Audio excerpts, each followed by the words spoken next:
Hello दोस्तों, स्वागत है आपका स्टोरी बोर्ड के एक नए सीज़न में जिसका नाम है फियरिंग अननोन्स। इसमें हम आपको कुछ लोगों के साथ बीती हुई आप बीती सुनाएंगे हर गुरुवार रात 9 बजे। अगर आप भी ऐसी हॉरर स्टोरी में इंटरेस्ट रखते हैं तो हमारे चैनल को सब्सक्राइब कीजिए और ज़्यादा टाइम वेस्ट ना करते हुए हम आज की स्टोरी की शुरुआत करते हैं।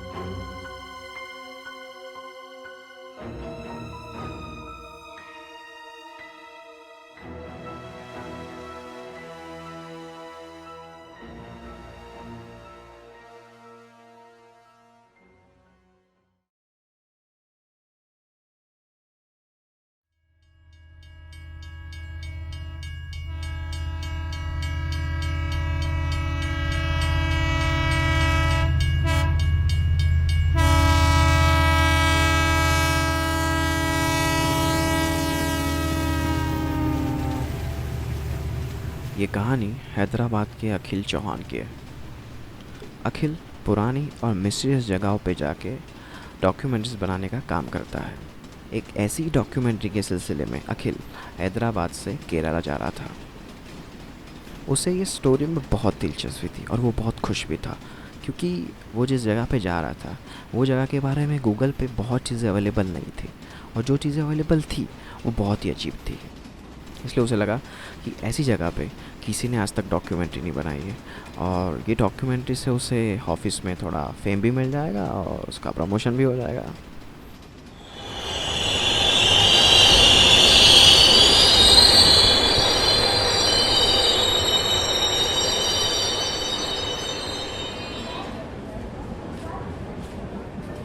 अखिल केरला पहुंच चुका था पर वो गांव कैसे जाएगा उसे पता नहीं था, तो उसने वहाँ पूछताछ की तो उसे पता चला कि स्टेशन नंबर 7 पे एक ट्रेन आती है 5 बजे जो वो गांव में ले जाएगी।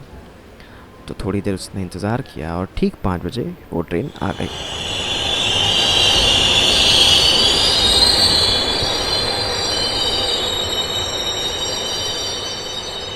अखिल ट्रेन में चढ़ा और बैठ गया तो अखिल ने देखा कि थोड़ी अजीब वाइब्स थी क्योंकि पूरी ट्रेन में उसके अलावा कोई नहीं था। तो अखिल ने सोचा कि छोटा गांव होगा, शायद कोई नहीं जाता होगा, इतना लेट होगा कुछ भी। उसने अपने दिमाग में ऐसी मनगढ़ंत बातें बनाई और बैठ गया और फिर ट्रेन चल पड़ी। और अखिल रास्ते में अपने दिमाग में स्टोरीज़ बना रहा था कि कैसे डॉक्यूमेंट्री शूट करेगा, क्या क्या कैमरा एंगल्स होंगे, कैसी स्क्रिप्टिंग होगी, सब अपने दिमाग में बनाने लगा। और ये सब सोचते सोचते शाम के 7 बज गए और अखिल की जो डेस्टिनी थी वो आ चुकी थी। अखिल वो गांव में पहुंच चुका था।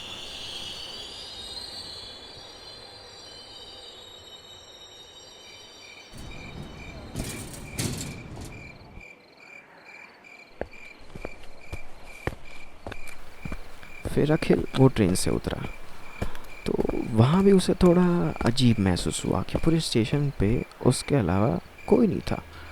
और जैसे ही वो उतरा 10 या 20 सेकंड में ट्रेन वहाँ से चली गई।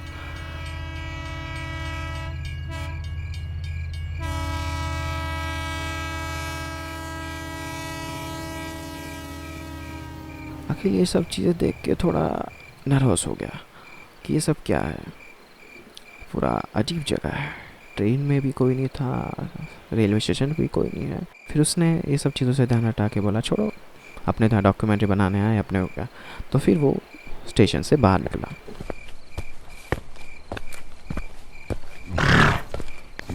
तो स्टेशन के बाहर एक टांगे वाला खड़ा था। तो अखिल को उसे देख के थोड़ी राहत हुई कि चलो इतने सफ़र में कोई तो दिखा। तो वो टांगे वाले के पास गया और टांगे वाले के पास जाके बोला कि अरे भैया, यहाँ पे कोई होटल वोटल मिलेगी क्या रात को रुकने के लिए। तो टांगे वाले ने धीरे से उसकी तरफ देख के बोला, नहीं साहब, ये तो छोटा सा गांव है, यहाँ कोई होटल नहीं है। अगर आपको रुकना है तो यहाँ मेरी दोस्त का घर है, वहाँ रात रुक सकते हैं आप। तो अखिल को टांगे वाले की हरकत और उसकी आवाज़ से थोड़ा अजीब फील हुआ, पर उसे लगा कोई नहीं, एक रात की तो बात है, कल शूट करके निकल जाऊंगा वापस।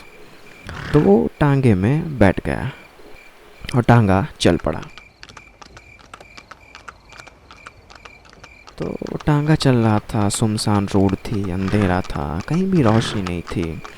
बस वो टांगे पे एक लालटेन लटकी हुई थी जिससे थोड़ा सा उजाला हो रहा था, और टांगे वाला दिख रहा था जो धीमे धीमे बस रोड की तरफ देखे हुए टांगे को चला रहा था। तो थोड़ी देर बाद टांगे वाले ने अखिल से पूछा कि क्या करने आए हो साहब। तो अखिल ने बोला कि यहाँ कोई टेम्पल है जो बंद पड़ा है बहुत सालों से, मैं उस पर डॉक्यूमेंट्री बनाने आया हूँ।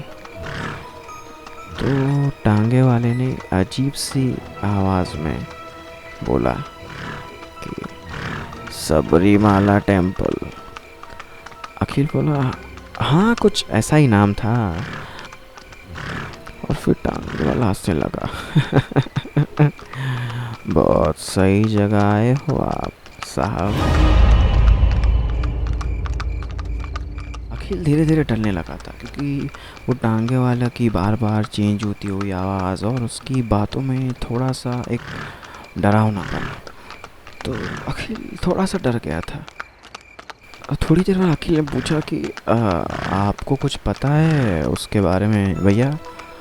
तो वो बोला नहीं, सब बोलते हैं अंदर भूत है पर मैं नहीं मानता। तो अखिल ने बोला कि ऐसा क्यों भैया? तो टांगे वाला बोला कि जिस चीज़ को देखा ही नहीं उसे क्यों मानूं मैं।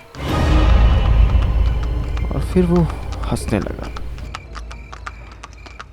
अखिल डरने लगा था कि जल्दी से वो घर आए और वो इस टांगे से उतरे, क्योंकि ये टांगे वाले की हर बात में डर था और वो सुनसान रोड। तो अखिल पूरा डरने लगा था। तो थोड़ी देर टांगा चलने के बाद वो टांगा रुक गया, और वो अखिल को बोला कि वो सामने जो कुटिया है ना साहब, उसमें मेरा दोस्त रहता है, उसे जाके बोलना कि मीरू ने बोला है, वो समझ जाएगा। और अखिल टांगे से उतरा, उसने अपनी बैग उतारी और भैया को बोला कि भैया कितने पैसे हुए यहाँ तक के?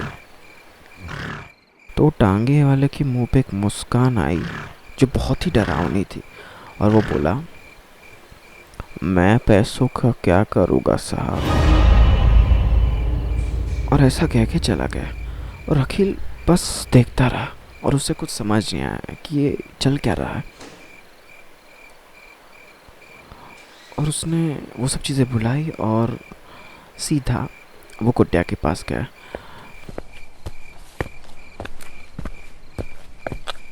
कुटिया के पास जाके उसने दरवाज़ा खटखटाया,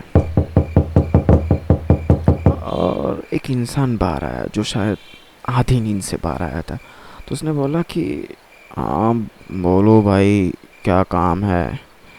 अखिल ने बोला कि मैं वो यहाँ डॉक्यूमेंट्री बनाने आया हूँ, और किसी मीरू करके टांगे वाले ने आपका घर बताया कि आपके यहाँ रात रुक सकता हूँ। तो मीरू का नाम सुनते ही वो इंसान जैसे पसीना पसीना हो गया, और उसे अंदर बुलाया और फटाफट से दरवाज़ा बंद कर दिया। और अखिल कुछ समझ नहीं पाया कि ये हो क्या रहा है, ये इंसान इतना हड़बड़ा क्यों गया, इसको इतना पसीना क्यों आ रहा है। और वो इंसान डरते डरते अखिल को पूछने लगा वो सही में मीरू था क्या? तुमने उसे देखा क्या? सही में मीरू था क्या? उसका हुलिया बता सकते हो, वो कैसा दिखता था, सच बताओ। तो अखिल ने बोला कि हाँ उसका हुलिया मैं कैसे बोल सकता हूँ, बहुत अजीब इंसान था वो। एक वाइट टोपी थी उनके सर पे और वाइट कुर्ता पहना हुआ था और मूछें थी बड़ी बड़ी। ये सुनते ही वो इंसान ऐसा हो गया जैसे किसी खोए हुए को सालों बाद मिला हो, और वो जाके बाहर भागा और ढूंढने लगा और जोर से चिल्ला लगा मीरू मीरू मीरू कहाँ हो मीरू मीरू। तो अखिल बाहर गया, उसने पूछा क्या हुआ, आप क्या कर रहे हो? और वो इंसान थोड़ा रोने लगा था मीरू मीरू। तो अखिल ने पूछा क्या हुआ ऐसा, आप क्यों उसे ढूंढ रहे हैं? तो वो इंसान अखिल को खींच के अंदर ले गया और उसने बताया कि मीरू को मरे हुए 9 साल हो गए हैं। ये सुनते ही अखिल का जैसे वक्त ही थम गया, वो समझ ही नहीं पाया कि ऐसा कैसे हो सकता है। तो अखिल ने पूछा कि ये कैसे हो सकता है? तो वो इंसान ने पूरी कहानी बताई कि मीरू हमारे गांव का सबसे अच्छा इंसान था। उसे दुनिया से कोई मतलब नहीं था। वो सिर्फ दुनिया में दो चीज़ों से बहुत प्यार करता था, उसका टांगा और उसकी बेटी आकृति। उसकी बेटी से वो बहुत ही ज़्यादा प्यार करता था। और उसकी बेटी हमारे गांव की सबसे पढ़ी लिखी और होनहार लड़की थी। तो उसकी बेटी आर्किटेक्ट डिज़ाइनर का पढ़ी हुई थी। तो उसकी बेटी का सपना था कि वो हमारे गांव में पक्के मकान, अच्छी स्कूल और ये सब बनाए। और सभी उसकी बेटी से खुश थे क्योंकि उसने यहाँ पे बहुत सारे घर बनाए थे जो बहुत अच्छे थे, और हमारे गांव में पहले पक्की ईंटों के घर बने थे। तो ये सब अच्छे अच्छे घर देखते हुए हमारे गांव के सरपंच ने आकृति को गांव में एक अच्छा और बहुत ही खूबसूरत मंदिर बनाने का कॉन्ट्रैक्ट दिया। और मीर और उसकी बेटी दोनों खुश थे क्योंकि ये उनके लाइफ का बहुत ही बड़ा कॉन्ट्रैक्ट था। तो उसकी बेटी ने उस मंदिर में अपनी जी जान लगा दी और उसको बहुत ही खूबसूरत तरीके से बनाया, और वो मंदिर बनना स्टार्ट हो गया। तो उससे पहले सरपंच ने आकृति को अपने घर बुलाया और बोला कि बेटा, मंदिर के नीचे एक सुरंग बनाना, और उस सुरंग का पता सिर्फ तुम्हें और मुझे होना चाहिए, बाकी किसी को नहीं। तो आकृति को ये सब सुन के थोड़ा अजीब लगा। उसने पूछा कि क्यों क्यों सरपंच जी, ऐसा क्यों? तो सरपंच ने बोला कि मंदिर में जो दूध चढ़ेगा, जो धन चढ़ेगा, तो वो हम बिना किसी के नज़र में आए हुए नीचे से ही निकाल लेंगे, तो चोरी होने के भी चांसेस नहीं और हमारा धन सेफ भी रहेगा। तो आकृति ने सोचा कि ये अच्छा आइडिया है। तो आकृति ने मंदिर के नीचे सुरंग बनाई, और उस सुरंग का पता सिर्फ सरपंच और आकृति को था। और धीरे धीरे मंदिर पूरी होने की कगार पे था, और 2 महीने बाद मंदिर का ओपनिंग था। तो एक दिन आकृति अपनी डिज़ाइंस के कुछ फ़ोटो खींचने मंदिर गई हुई थी। तो उसने देखा कि सुरंग में से कुछ आवाज़ें आ रही थी लोगों की। तो वो धीरे धीरे सुरंग के पास पहुंची। तो सुरंग के पास पहुंचते उसने देखा कि वहाँ सरपंच, उसके कुछ लोग, वो लोग सुरंग में ड्रग्स, नकली दवाएं और ये सब बना रहे थे, और ये सब चीज़ें गांव में जा रही थी, जिससे लोगों की हालत बिगड़ रही थी, लोगों को रिएक्शंस हो रहे थे। तो ये सब देखे आकृति डर गई, और वो सीधा अंदर आके बोली कि सरपंच जी, आप ये क्या कर रहे हैं? ये सुरंग इसके लिए नहीं थी। तो सरपंच ने बोला कि तुम अपने काम से मतलब रखो, ये तुम्हारा काम नहीं है। तो आकृति ने बोला कि मैं पूरे गांव को बता दूं कि क्या आप ये सुरंग में क्या करते हो। और आकृति भागने लगी, और सरपंच ने अपने आदमी उसके पीछे छोड़े। और सुबह पता चला कि आकृति की किसी शिला के नीचे आके मौत हो गई।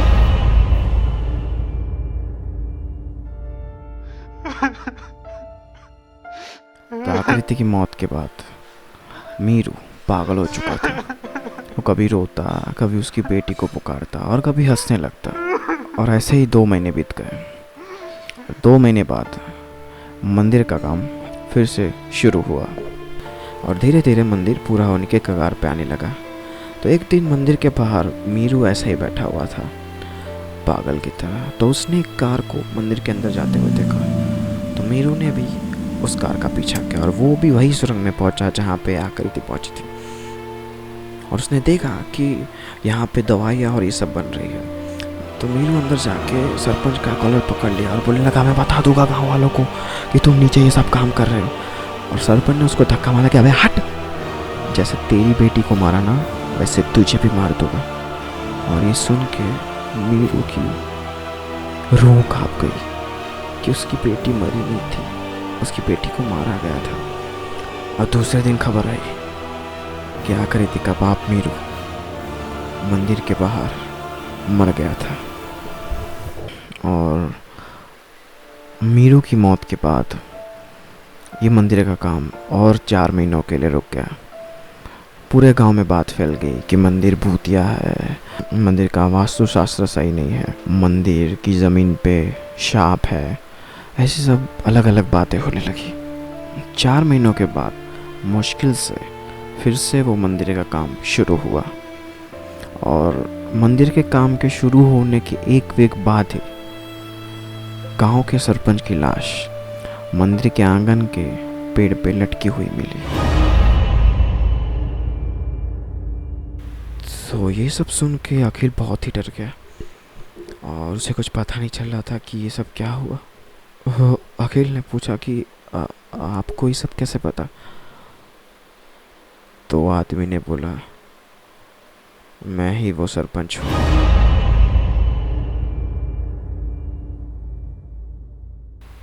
अखिल ने हमें बताया कि जैसे ही वो आदमी ने बोला कि वही वो सरपंच है, उसके बाद अखिल बेहोश हो गया था और उसके बाद का उसे कुछ याद नहीं है। और वो सुबह गांव के बीचों बीच मिला जहाँ पे उस सरपंच की लाश मिली थी। तो सब लोग पूछने लगे कि कौन हो भाई, किधर से आए हो? तो अखिल ने उसके साथ जो भी हुआ वो गांव वालों को बताया और गांव वाले सब उसे पागल कहने लगे, क्योंकि गांव वालों का कहना था कि ना ही यहाँ पे ऐसा कोई मंदिर है और ना ही मीरू और ना ही उसकी बेटी आकृति करके यहाँ कोई रहता था और ना ही इस गांव का कोई सरपंच है। तो अखिल वहाँ से हैदराबाद भाग आया, पर अखिल ने हमें बताया कि अगर वहाँ पे मीरू नाम का कोई इंसान नहीं था और ना ही आकृति करके कोई लड़की थी, तो मैं वहाँ बेहोश कैसे मिल सकता हूँ जहाँ पे सरपंच की लाश थी।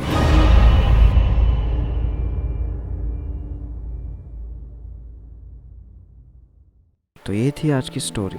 अगर ये स्टोरी आपको अच्छी लगी तो हमारे चैनल को लाइक, शेयर और सब्सक्राइब कर देना। तो ऐसी स्टोरी हर गुरुवार रात 9 बजे हम लाते रहते हैं। अगर आपके साथ भी ऐसी कोई घटना घटी है तो हमारे साथ शेयर कीजिए, हम उसे लोगों को सुनाएंगे। तो थैंक यू फॉर वॉचिंग।